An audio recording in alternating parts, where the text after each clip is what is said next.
Bueno, aquí estamos, segundo bloque de Plus Energético. Fernando, estuviste hablando con el secretario administrativo del Sindicato de Petroleros Privados de la región de Río Negro, Neuquén y La Pampa. Varios temas que pudiste charlar con él, no solo de la situación y de las elecciones dentro del gremio. Así es, Jorgelina, se trata de Marcelo Rucci, el secretario administrativo del gremio petrolero, como bien mencionabas, llamado a ser el sucesor de Guillermo Pereira, promovido básicamente por Guillermo Pereira, por el actual secretario general del Sindicato del Petróleo y Gas Privado de Neuquén y Río Negro y La Pampa, el gremio de mayor injerencia, de mayor representatividad en Vaca Muerta, en la cuenca neuquina. Bueno, estuvo hablando un poco del sindicato, de lo que se viene, de este escenario de transición hacia las elecciones que se van a estar desarrollando, en un contexto en el que el gremio recambia su conducción en torno a la Secretaría General, luego de que Pereira haya finalmente dado ese paso al costado, preanunciado hace varios años, diferentes coyunturas políticas no, lo impidieron, básicamente. Sí. Bueno, hace varios meses que ya viene diciendo esto de dar ese paso al costado. Rucci, su candidato, su hombre para la continuidad. Bueno, cierre de listas en las últimas horas en este comicio, bueno, y un poco hablando hacia adelante y de algunos conflictos, algunas tensiones que hay con las empresas productoras. Así que bueno, vamos a compartir con ustedes la charla que mantuvimos con Marcelo Rucci, el actual secretario administrativo del Sindicato Petrolero, que va a encabezar la lista para, desde el sector que conduce Guillermo Pereira, para una eventual sucesión en las elecciones que se van a estar desarrollando dentro del gremio, unas 22.000, 23.000 personas pudiendo participar de ese comicio. Así que sin más, compartimos con ustedes la charla que mantuvimos con Marcelo Rucci.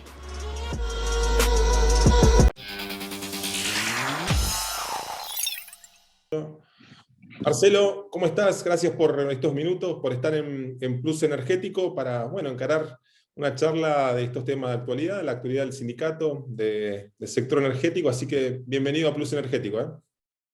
Hola, ¿cómo estás? Muchas gracias por la oportunidad. ¿Cómo andas? Bien, bien, bien.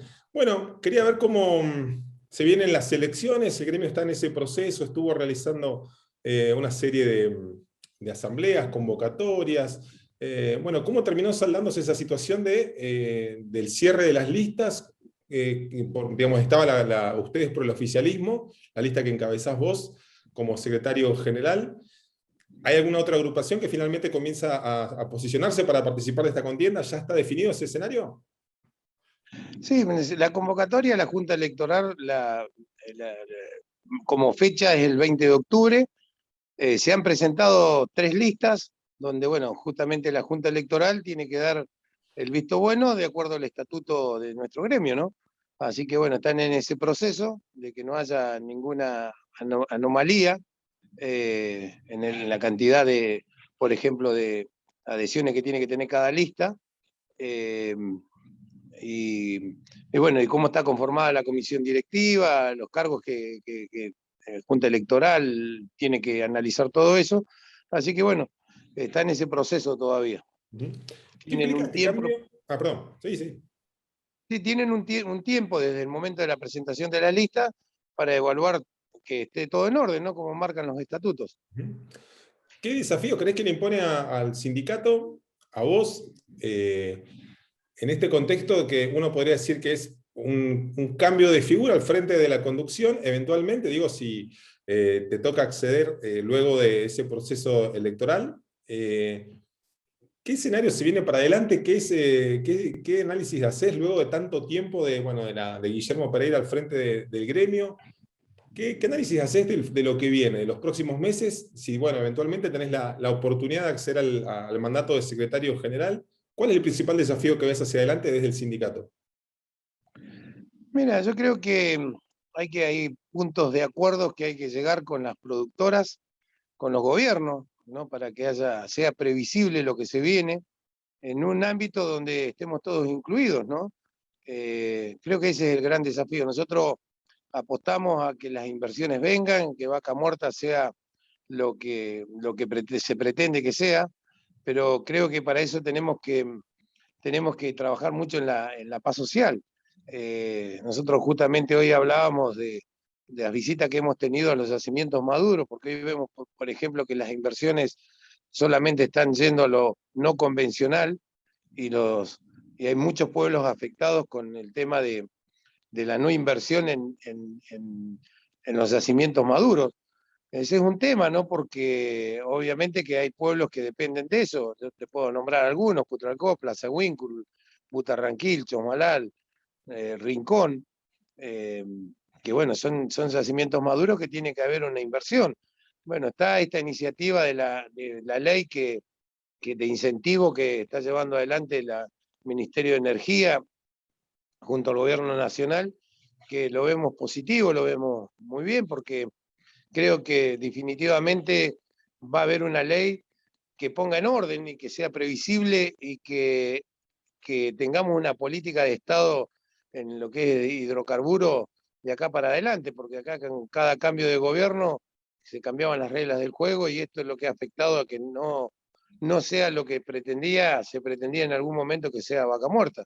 Así que, bueno, seguramente hay algunas cosas para hablar, los gobiernos provinciales eh, están hablando, tienen su punto de vista, ahí tiene que haber un punto de acuerdo y por supuesto con nosotros también, ¿no? Nosotros pretendemos de que esto sea una realidad en el marco de que estemos todos incluidos, ¿no?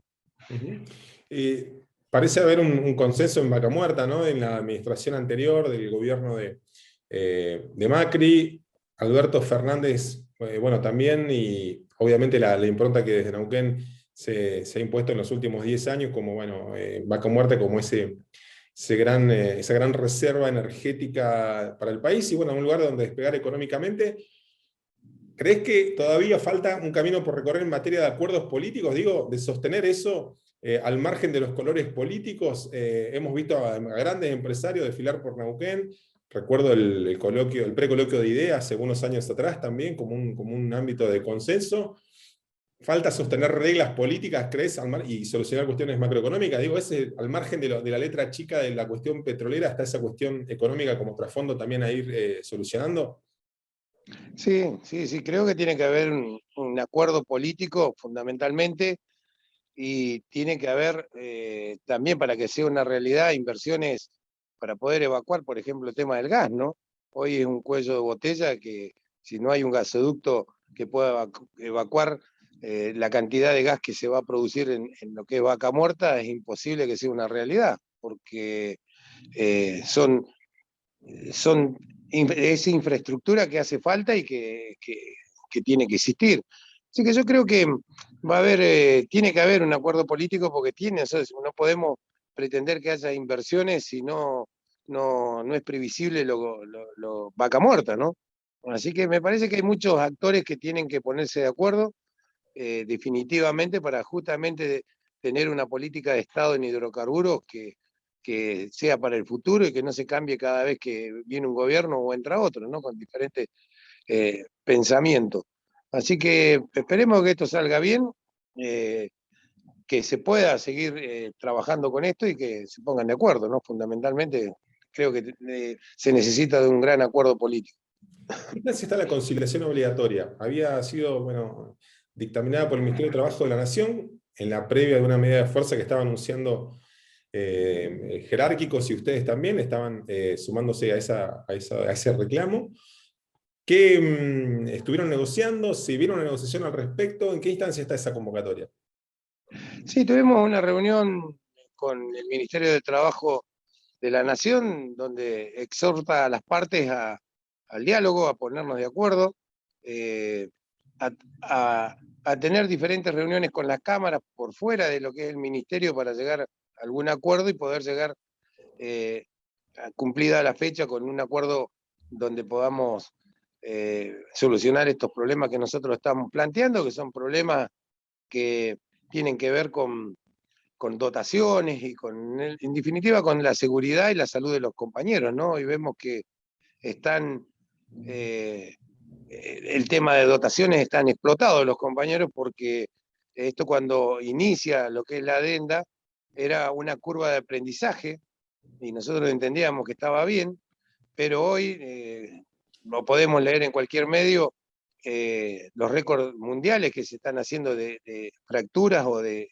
o de perforaciones, y seguimos con la misma gente, con la gente totalmente saturada de trabajo, y bueno, esta es la discusión que tenemos, ¿no? Y bueno, pero yo creo que tenemos que llegar a un acuerdo, creo que estamos viendo el árbol y no el bosque, hay una posición dura de algunos sectores, de las empresas que no entendemos por qué, porque los argumentos están totalmente dados, ¿no? Y son totalmente legítimos los que estamos dando, así que apelamos a que esto llegue a una solución, porque no es el problema de fondo, esto es un problema de un sector que está haciendo un esfuerzo por demás sobrehumano, ¿no?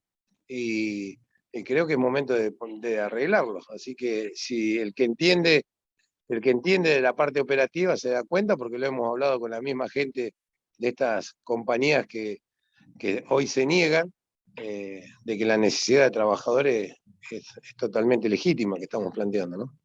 Sigue siendo el punto más complicado de destrabar, el de las dotaciones en los sets de fractura.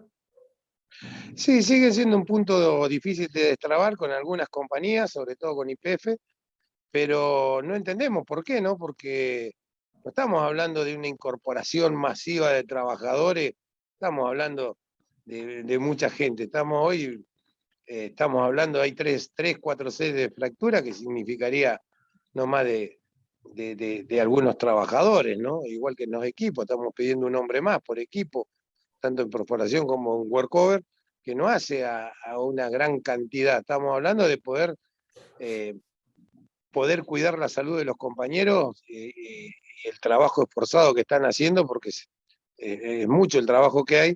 Imagínate que las perforaciones han ido a más de 3.000 y pico de metros, la fractura de 3, 4 que se hacían cuando empezó la adenda, hoy estamos superando las 12 fracturas con la misma cantidad de gente, así que el sentido común te lleva a darte cuenta que si estás triplicando el trabajo o la fractura, estás triplicando también el trabajo, ¿no? Así que esto me parece que no es un punto de discusión, yo no puedo entender por qué está tan cerrado esto cuando no afectaría la actividad para nada, al contrario.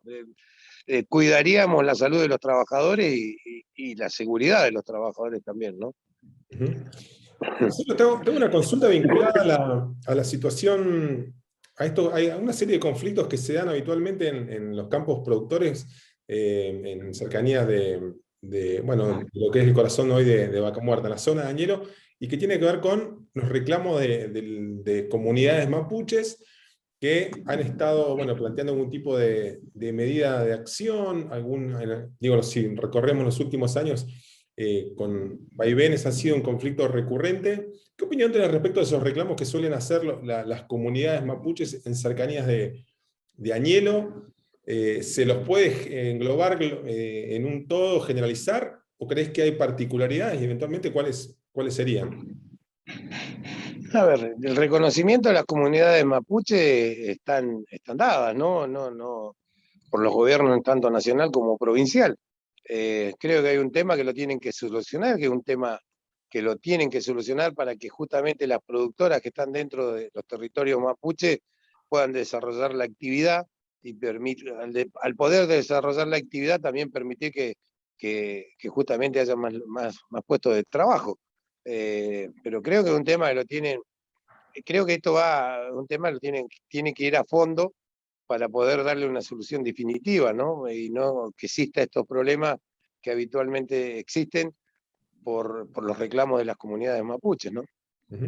La situación respecto a esa peor foto de la pandemia, promediando el año pasado, ya está, digo, en cuanto a los trabajadores. Vemos los niveles de producción y sí, no hay casi comparación en los últimos años, ¿no? El petróleo en su mejor momento de producción, el gas recuperando ese terreno perdido, y bueno, por el plan gas y toda esa actividad que se estuvo viendo sobre todo en el invierno.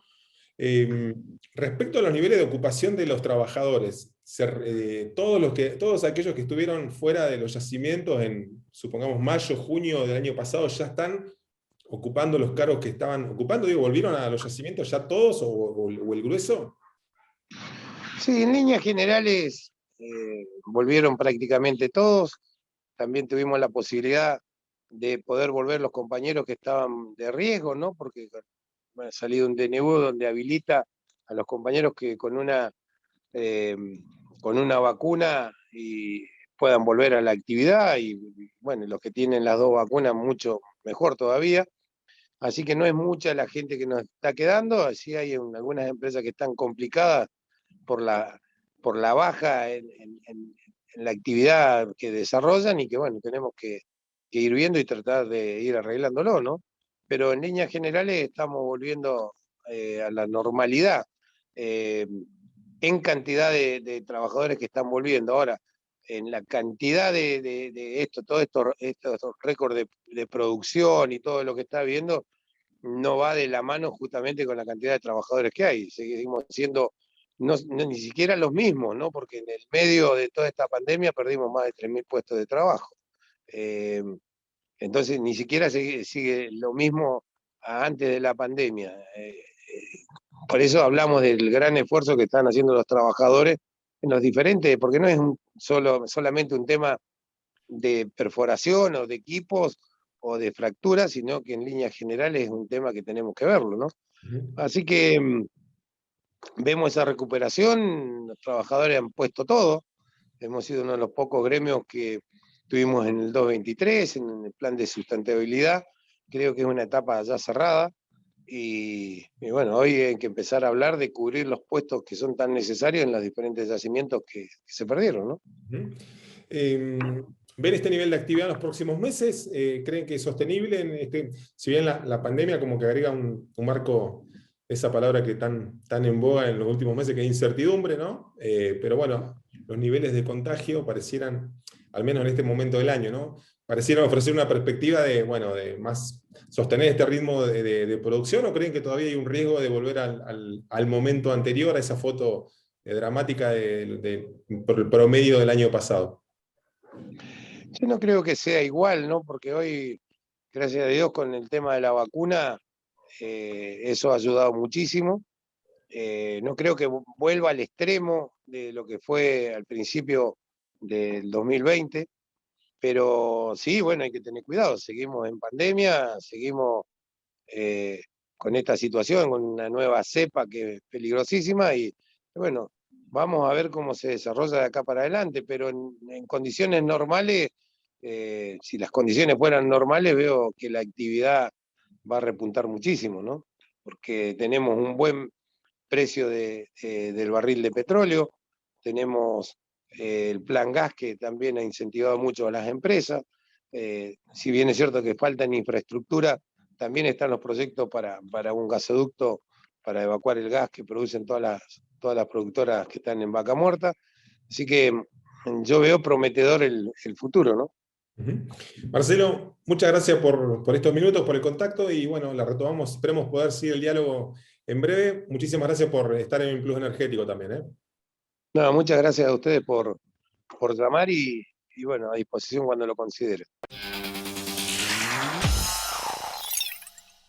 Bueno, Fernando, el país, el mundo está transitando un camino, una transición energética, si bien el camino es largo todavía por recorrer, pero ya hay, digamos, cuestiones concretas que se ven, sobre todo en la generación de energía de fuentes renovables, eólica, solar, también, bueno, hidroeléctrica, veremos qué sucede también más adelante. Lo cierto es que la Argentina va queriendo dar pasos en este sentido. Comenzó en el gobierno anterior, al menos como una política de Estado con las rondas Renovar, 1, 2. Bueno, y ahora se ha retomado este camino y lo que queremos comentar es un nuevo récord que se pudo llegar el domingo pasado, domingo 22 de agosto, alrededor de las 5 de la tarde. La Argentina consumió del total de la energía, el 24% fue generado por fuentes limpias, por fuentes renovables. Así lo comunicó la Secretaría de Energía de la Nación.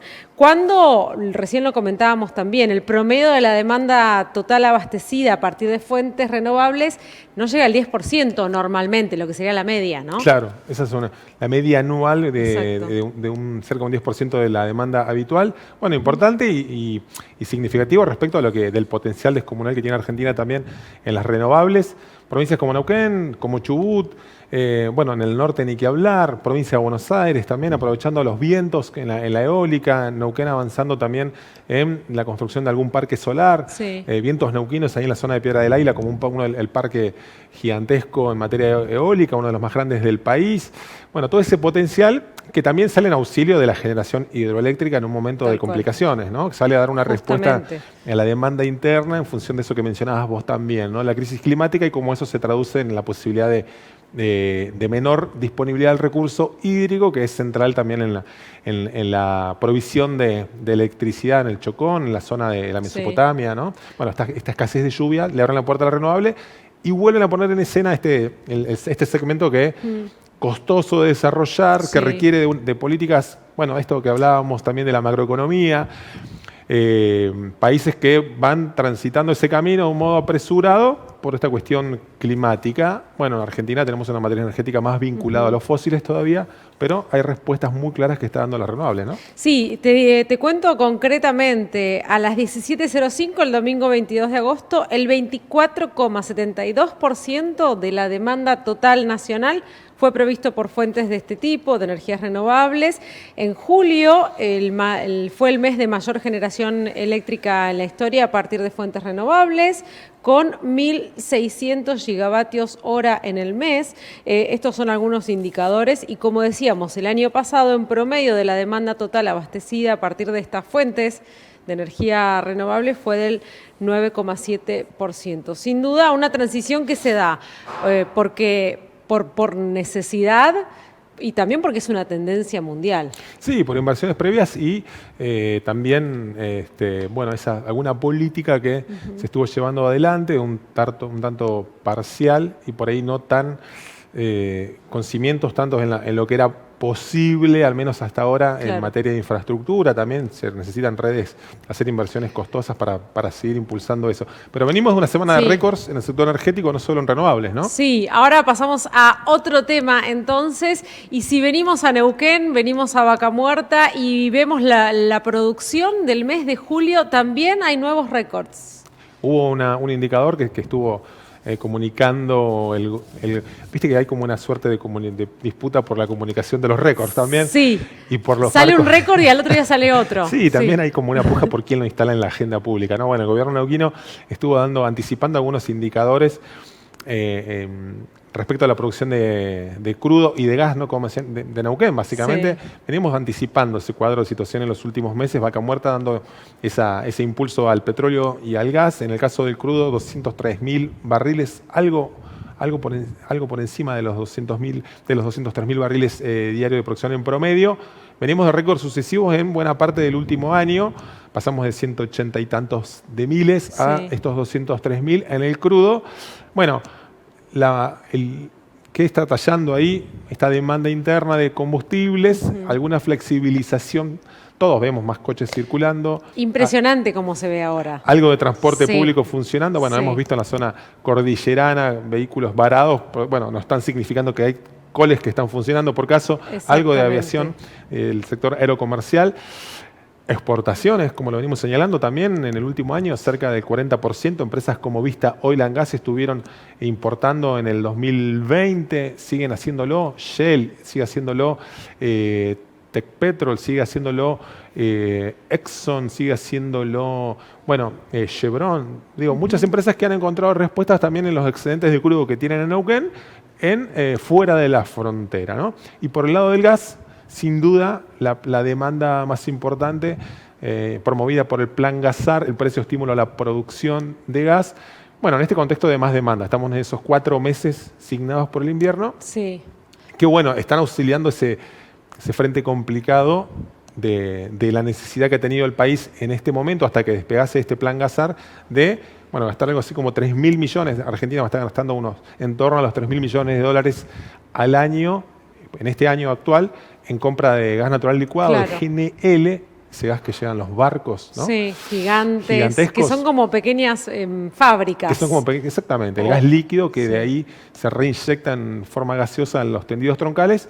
y combustibles líquidos, la peor opción, más contaminante, para alimentar las usinas térmicas de la zona, sobre todo de la Mesopotamia, que no han podido recurrir al gas. Bueno, eso un poco está explicando estos récords sucesivos en estos meses, ¿no? Sí, y de hecho se están cumpliendo, incluso quizás superando las previsiones que se hace desde la provincia de Neuquén en cuanto a la producción de barriles por día.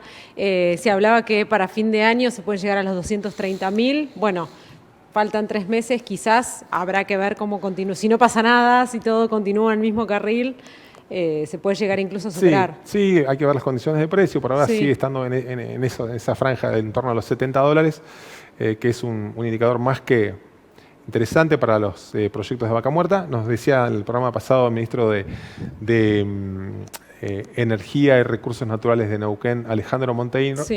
Bueno, estamos viendo lo que nosotros anticipábamos hace 2 años. Claro, ¿no? claro. Bueno, hacia finales del año Neuquén está esperando ese cuadro de situación, que sería un récord histórico de llegar a 235.000 barriles diarios en promedio de producción. Todo parece encaminado hacia ese rumbo. Estamos, en este tramo del año todavía con un dejo de incertidumbre respecto a lo que va a ser la salida o algo parecido a una salida, entre comillas, de la pandemia, o estos márgenes a los que nos permite llegar, la llegada de vacunas, etcétera, ¿no? Ahora estaríamos transitando el final de la segunda ola. Veremos qué sucede. Esperemos que sí, que sea el caso, ¿no? Sí, tal cual. Fíjate cómo todo se termina relacionando. Claro. Fer, hemos llegado al final de este programa de hoy. Varios temas que hemos compartido y que ustedes también los van a ver reflejados en nuestro portal, en mejorinformado.com, en la sección Plus Energético. Seguimos trabajando para el programa la semana que viene, ¿te parece? Así es, como lo hacemos habitualmente. Un gustazo poder compartir otro Plus Energético con vos, con toda la audiencia. Así que la seguimos la semana que viene, si te parece. Gracias a todo el equipo, gracias a ustedes y nos vemos la semana que viene.